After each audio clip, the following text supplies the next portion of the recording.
All right, so let's check this out. I heard this was fire. This opening statement, fire. So let's check this out. Our girl Tulsi, Wonder Woman, doing her thing.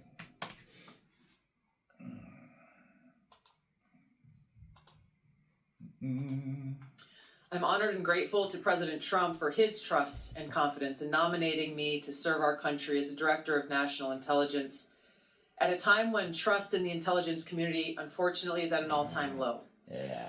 Chuck Schumer admitted a few years ago, quote, "You take on the intelligence community, they have 6 ways from Sunday at getting back at you." For too long, faulty, inadequate, or weaponized intelligence have led to costly failures and the undermining of our national security and God-given freedoms enshrined in the Constitution. By the way, I think if she runs, she'll be the first female president. That's what I think. Let's continue. The most obvious example of one of these failures is our invasion of Iraq based upon a total fabrication or complete failure of intelligence. This disastrous decision led to the deaths of tens of thousands of American soldiers, millions of people in the Middle East, mass migration, destabilization, and undermining of the security and stability of our European allies, the rise of ISIS, strengthening of Al-Qaeda and other Islamist jihadist groups, and strengthening Iran. Here are just a few other examples. The American people elected Donald Trump as their president not once but twice, and yet the FBI and intelligence... Some people say 3 times. 3, not twice. All 3. His agencies were politicized by his opponents to undermine his presidency and falsely portray him as a puppet of Putin.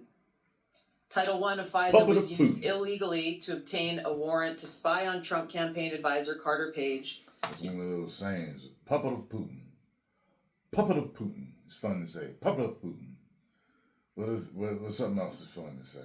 I can't think of nothing right now, but just certain sayings that they just, you know what I'm talking about. Anyways, keep going. Using a Clinton campaign-funded false dossier as their so-called evidence. Biden campaign advisor Tony Blinken was the impetus for the 51 former senior intelligence officials' letter dismissing Hunter Biden's laptop as disinformation specifically to help Biden win the election. Former DNI James Clapper lied to this committee in 2013, denying the existence of programs that facilitated the mass collection of millions of Americans' phone and internet records, yet was never held accountable. Under John Brennan's leadership, the CIA abused its power to spy on Congress, to dodge oversight, lied about doing it until he was caught, and yet has never been held responsible. Under Biden, the FBI abused its power for political reasons to try to surveil... Damn, she's running down the list. ...Catholics who attend traditional Latin Mass, labeling them as quote-unquote radical traditionalist Catholics. Personally, just 24 hours after I criticized Kamala Harris and her nomination, I was placed on a secret domestic terror watch list called Quiet Skies. Oh, yeah. Sadly, there are more examples. The bottom line is this must end. President Trump's re-election is a clear mandate from the American people to break this cycle of failure, end the weaponization and politicization of the intelligence community, and begin to restore trust in those who've been charged with the critical task of securing our nation. If confirmed as DNI, I will do my very best to fulfill this mandate. Ain't it sad that we don't trust our government?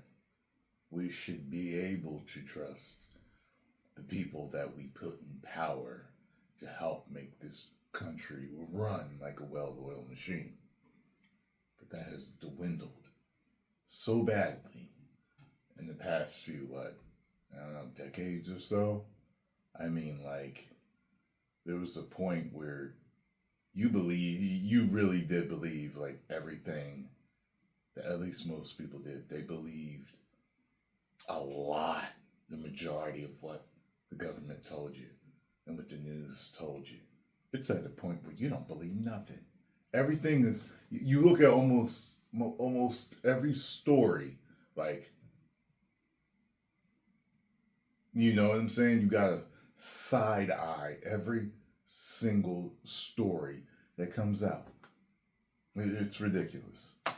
And bring leadership to the intelligence community with a laser-like focus on our essential mission, ensuring the safety, security, and freedom of the American people.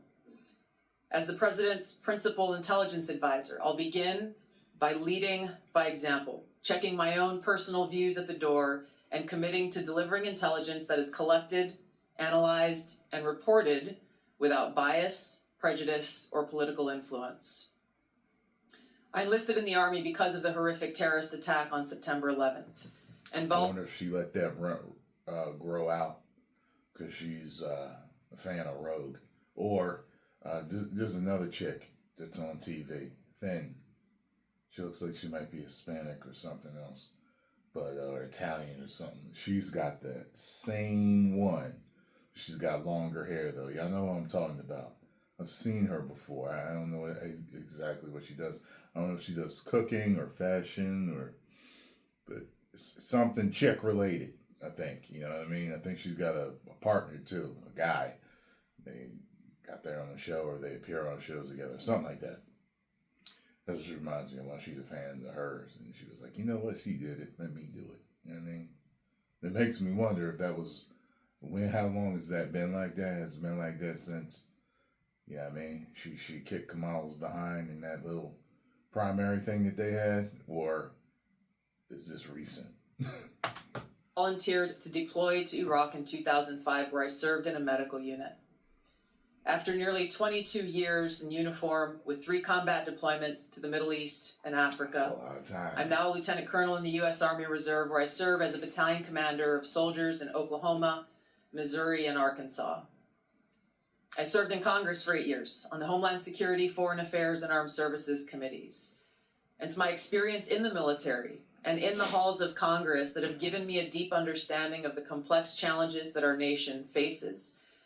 In both roles, engaging with world leaders, in both roles, being privy to highly I was just about to say, who is this rock-looking dude behind her with the thick neck?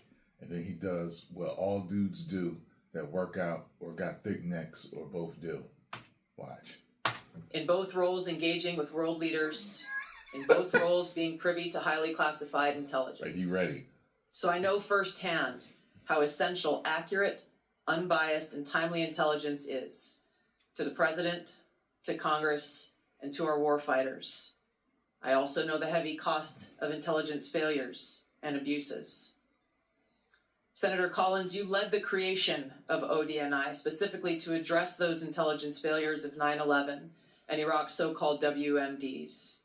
The need for the ODNI under strong leadership still exists today. If confirmed, I'll bring my experience and fresh eyes to leading the intelligence community. And my day one priorities will be to assess the global threat environment, identify where gaps in our intelligence exist, integrate intelligence elements, increase information sharing, and ensure that unbiased, apolitical, objective collection and analysis to support the President and policymakers' decision-making occur. Okay. I'll work to end the politicization of the intelligence community and ensure there is a clear mission focus in the IC on its core mission of this unbiased, apolitical collection and analysis of intelligence to secure our nation. Good. I'll work to rebuild trust through transparency and accountability. It's going to take some time, but you got a good track record with us, Miss. So that's a good start. So this is a national security imperative. And I'll work to assess and address efficiencies, redundancies, and effectiveness across ODNI to ensure focus of personnel and resources is on our core mission of national security. In my meetings that I've had with many of you, you expressed bipartisan frustration about recent intelligence failures as well as the lack of responsiveness to your requests for information.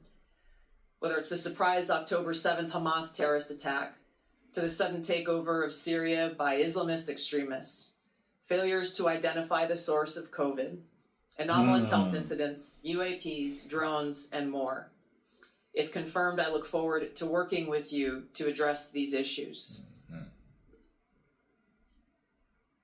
Ensuring the safety, security, and freedom of the American people is a mandate of leadership that rises above partisan politics.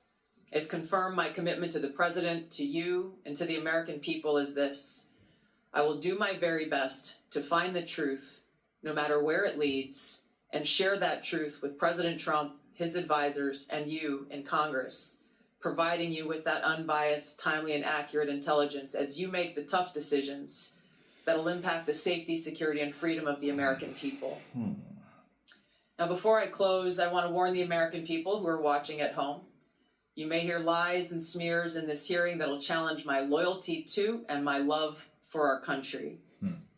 Those who oppose my nomination imply that I am loyal to something or someone other than God, my own conscience, and the Constitution of the United States, accusing me of being Trump's puppet, Putin's puppet, Assad's puppet, a guru's puppet, Modi's puppet, not recognizing...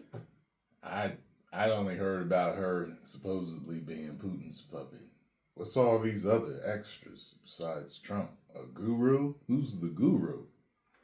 The absurdity of simultaneously being the puppet of 5 different puppet masters. The same tactic was used against President Trump. Somebody help me out with that list. Who's all of them? And failed. The American people elected President Trump with a decisive victory and mandate for change. The fact is, what truly unsettles my political opponents is I refuse to be their puppet.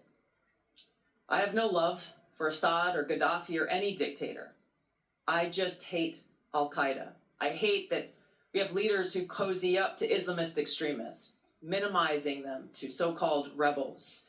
As Jake Sullivan said to Hillary Clinton, quote, Al-Qaeda is on our side in Syria. Well, Syria is now controlled by an Al-Qaeda offshoot, HTS, led by an Islamist jihadist who danced in the streets on 9/11 and who was responsible for the killing of many American service members. Democrat senators in the past resorted to anti-Christian bigotry against some of President Trump's judicial nominees like Amy Coney Barrett and Brian Boucher. I condemn those actions as a Democrat in Congress at the time, as religious bigotry must be thoroughly condemned by all of us, no matter the religion. Unfortunately, there are some Democrat senators who still don't understand the principle of freedom of religion and Article 6 of the Constitution. Quote, no religious test shall ever be required as a qualification to any office or public trust under the United States. Unfortunately, they're once again using the religious bigotry card, but this time trying to foment religious bigotry against Hindus and Hinduism. If anyone is sincerely interested in knowing more about my own personal spiritual path of Hinduism, I welcome you to go to my account on X. Is that the whole guru thing? Where I'll share more on this topic. If confirmed as Director of National Intelligence, I will continue to live by the oath that I have sworn at least 8 times in my life, both in uniform and as a member of Congress. I will support and defend our God-given freedoms enshrined in the Constitution of the United States against all enemies, foreign and domestic, and I will bear true faith and allegiance to the same. Thank you very much for your time. I look forward to your questions. All right. Well, sounded pretty 10 toes down on it, you know what I'm saying? All right. Let's get her done, Tulsi. Let's get her done. Post your comments down below. Let me know what you all think. If you enjoy my reaction and thoughts, make sure you hit the like button, subscribe, and share.